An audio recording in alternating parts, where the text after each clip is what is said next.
బాకరాపురంలో ఎన్నో ఏళ్ళుగా పెండింగ్లో ఉన్న సిమెంట్ రోడ్డుని వల్ల ఈ ప్రాంత ప్రజలు చాలా ఇబ్బంది పడేవాళ్ళు.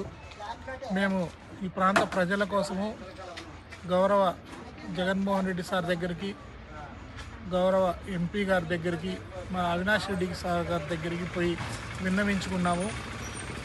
ఇమ్మీడియట్గా జగన్మోహన్ రెడ్డి సారు ఎంపీ నిధుల కింద 50 లక్షలు దీనికి మంజూరు చేపించినారు. MP sir Avinash Reddy sir వాళ్ళకి ఈ ప్రాంత ప్రజలు కానీ కౌన్సిల్ సభ్యులమైన మేము కానీ చాలా కృతజ్ఞతలు తెలుపుకుంటున్నాం. 50 లక్షలతో ఈ ప్రాంతంలో మంచి రోడ్డు ఏర్పాటు చేస్తున్నందుకు జగన్మోహన్ రెడ్డి సార్కి, అవినాష్ రెడ్డి సార్కి కృతజ్ఞతలు తెలుపుకుంటున్నాం. స్థానిక కౌన్సిలర్లు మన గండి రాము అండ్ రాజశేఖర్ రెడ్డి ఇద్దరు కూడా ఎంతో ఈ రోడ్డు కోసము కృషి చేసినందుకు వాళ్ళకు కూడా అభినందనలు తెలుపుతున్నాం.